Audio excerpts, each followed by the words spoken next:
Sandra, welcome. Hi. To another medium. Another medium. Right. I haven't seen you in a while. I missed you. I know. I am so amazed, by the way. Every time I come up here, I'm like, you just go from like full on 3 hours TV to 3 it's hours fun, though, of isn't radio. it? It's awesome. Yeah. I mean, you've got your adrenaline going for sure. I do. So what I find most amazing about what's going on right now from here on in is that I used to people running on their track record and then saying, yeah, that's what I used to think, or people running on their new agenda and pretend they didn't have a background. Kamala Harris is running as somebody that she's never been.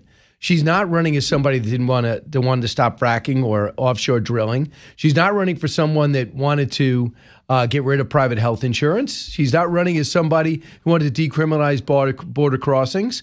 She's not running as somebody that was part of California, allow you to steal $999 of stuff without being prosecuted with $1,000 of crime. That's all from her. But she's running as a person that is now the breath of fresh air from a party that was almost looking to throw her overboard off the ticket just a couple of years ago. I couldn't help but think while you were so eloquently saying that, that every time the President Biden, has been asked about Kamala Harris, since all of this change happened in the past couple of weeks, he talks about her past, not her past as VP to him in the White House, but her past as a prosecutor, as if there's nothing to tout for her record in office. Think about that. Everything he has said so far is, well, I hired her or I brought her in as a VP or his running mate when he was running because of her track record in California. As the DA in San Francisco, the AG in California, Yeah. It was her track record as a prosecutor. And to this moment now, when you think, well, what is she going to run on? What can she tout as her accomplishments while vice president of the United States in the Biden administration? She's running away from it. She's running away from anything that she was put in charge of, including the border. And now they want to say, well, she was never named the border czar. She was just put in place to address root causes to stop the flow from some of these countries. Well, okay, how did that work? Right. Okay, so that didn't stop. Great point, Sandra. So I'll take you at your word, even Sure. though that's challengeable. But just saying, okay, you were challenging those triangle countries. Well, they still surged. Yep. And when other countries started surging more, did you want to solve the problem and attack Cuba and Venezuela as they surge? Or do you want to say, this is only my job?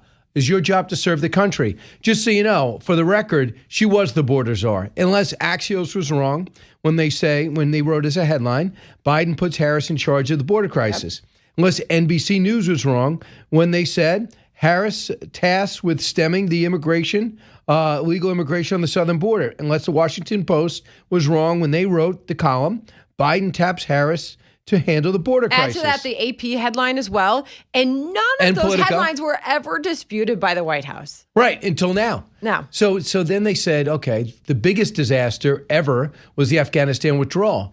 Sadly for Kamala Harris, she was asked, were you in there when all big decisions were made like that? And she said, yes, I was in the room when he made the decision to withdraw. So don't run from the worst decision ever. And then foxnews.com has a story that she has met with President Biden 80 times. Yeah. So that means he witnessed what we all know to be true, the decline of a president who wasn't at the top of his game when he got the job in 2021. I think that question is still looming. Who knew what and when did they know it?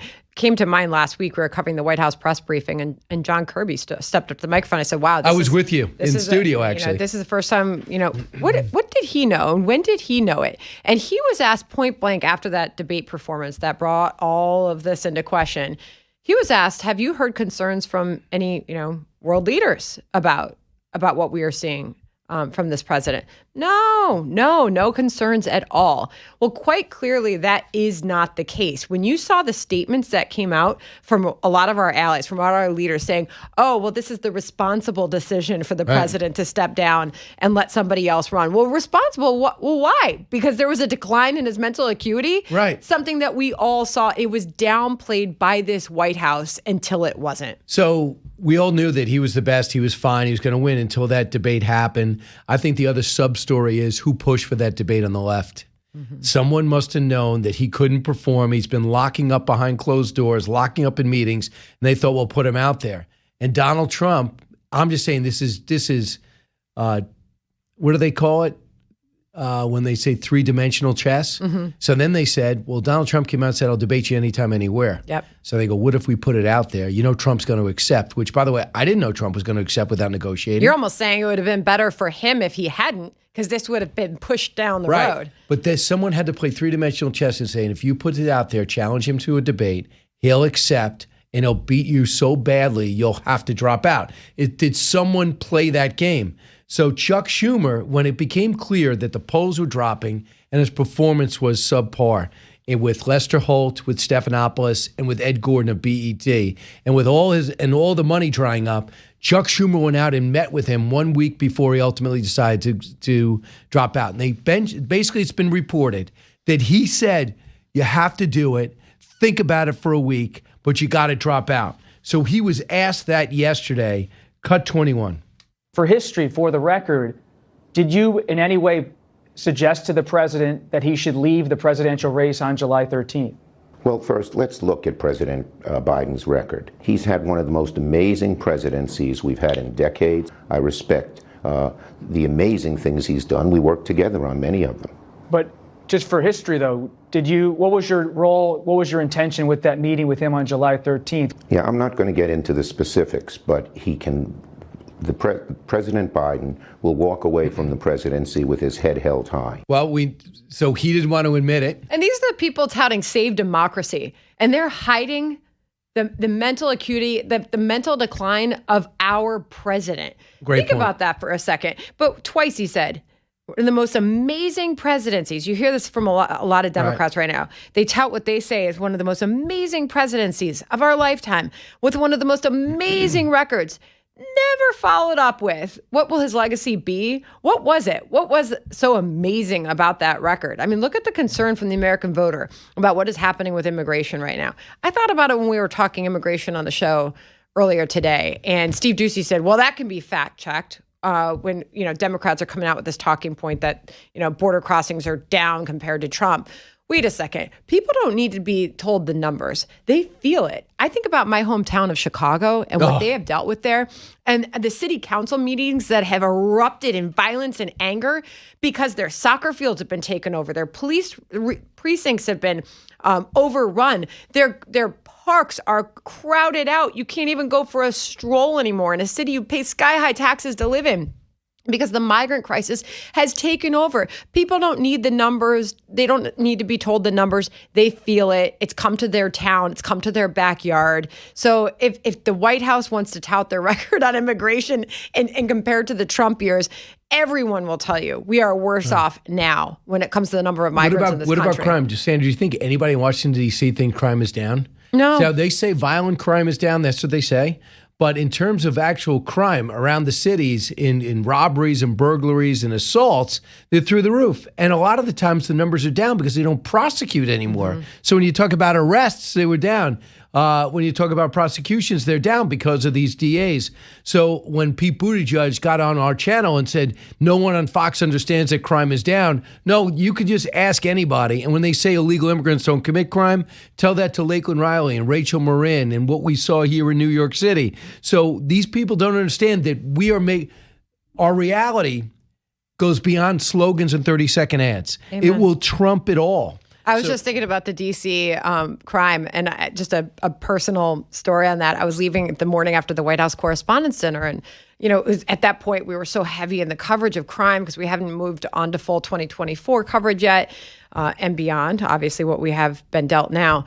But we were covering D.C. crime all the time. I wanted to get my car at 6 a.m. the next morning and leave my hotel, which is in a really nice area historically of D.C., and I looked at the guy at the front hotel. I said, this is okay for me to drive off. Like 6 a.m., the sun's coming up. And he said, just don't get out of your car. I'm like, well, not to get like gas. No, don't get out of your car. Like, I mean, the message was, you're not safe anywhere in this city. I mean, how can people live like that and think it's a good thing? It's very interesting because, she had a surge because she can read a prompter and she's 58. She is not 81. They think she's 59, right? Okay, 59. Okay, about to be 60. Yes. So she's 59. No one says that she doesn't have talent. No one says she's not smart. But when you look at her record and her ability to handle an interview, she's never excelled. Never excelled, as you pointed out to me. So this is a big question in the unscripted situation. Watch your TV. Flip the channels, whatever. Wherever you look, anytime that you have seen Kamala Harris publicly speak, I always forget I'm on your camera there. Anytime you hear her publicly speak or see her she is scripted. She's on a teleprompter, and that's fine. Many leaders do, and that's okay. But she will be judged when she finally goes off script. And the only times that we really have seen that from this vice president, because she doesn't give a lot of media availability, it's in a panel format. Right? She's sitting down with a moderator and it's a casual situation. That's when we're offered up the word salads, the laughter, or think about the unscripted moment on the tarmac when she was asked, why aren't you visiting the border? When she was appointed border czar and didn't dispute it then. She said, I've been to the border. I'll go to the border, right? The Lester Holt interview, right? I haven't been to Europe. You haven't been to the border. Sandra Smith, a few more minutes when we get back, and then she is going to have offer legislation to make sure I never harass like this again. 3 hours and 30 minutes. It's fun. Back in a moment. These guys are just weird. That's who they are. So it isn't much else. But we're not afraid of weird people. No. We're a little bit creeped out, but we're not afraid. It's not about her or her opponent, really. It's no matter what kind of weird stuff they keep saying. It's the weirdest thing. He'll go and literally hug an American flag. Now, I love the flag, but it's weird what he does, right? So that's the new thing, Sandra. It's so obvious, the talking point, Sandra Smith, as you get set to host America Reports. It's just weird. Don't they know, we know that they're reading off talking points? That's their goal, to make Trump and Vance seem weird. It's also their goal to tell people how they should feel and the way that they should see things. You know what is weird is record high inflation, terrorists coming over the border, failing foreign policy. And those are the things that the American people actually feel. They don't have to be told to feel it. I don't know. Maybe Republicans should watch out. Maybe, Republicans should probably be very careful not to underestimate the power of Kamala Harris and the power of the Democrat machine right now. There's no doubt, Brian, there's enthusiasm there. I don't know, still in the honeymoon period or not, we'll see. But they've definitely ginned up a lot of enthusiasm. Right. The Wall Street Journal story says that the polls have closed. The lead has vanished. Temporarily. It's 4 or 5 points in most of these states in the good scenario, with him collapsing at the debate. But this is the question. Can she handle now the attacks? How she's going to respond to President Trump calling her out Saturday night. First time had a chance to go and do this. Trump Vance, go and call her out. Now every interview he gives, he's not going to be talking Biden, he's going to be talking her. Is she going to be able to retort when he says just a liberal left-winger from the West Coast? We carried live one of her first speeches she gave since confirming her candidacy. And there was this eye of the tiger that came out when she directed her attacks on former President Donald Trump. And if there's one thing that unites Democrat voters, it's beating Donald Trump, right? And I can see how she excites that group. But I would say this, if you want to go after and keep saying convicted criminal, it goes back to the trial and that type of trial it was. And that trial was looked at by the average American enough to increase his poll ratings and have money flood into Donald Trump. So that also, watch yourself on the 34 felonies. It's all the same charge. And number two, it is being revisited now since the immunity decision came from the Supreme Court. So all of a sudden, if you're living off this 34 felonies and they go away because all the controversy happened while he was president, because the check was written while he was president, that might have went into the wrong category or not, that might be a little bit of a problem. Yeah, we'll see what kind of headlines she grabs over the next couple of weeks heading into the DNC, Veep stakes, who she's going to choose. I love Deuce on the Loose today, asking people on the street if they even recognize these people who are apparently on the short list. They're out there vetting candidates. We'll see where she goes with that. And I don't know, does that garner more support in this moment? We have yet to see. I think it's going to be Governor Shapiro. His liability, according to the Democrats, would be he's pro-Israel. and Senator Kelly from Arizona.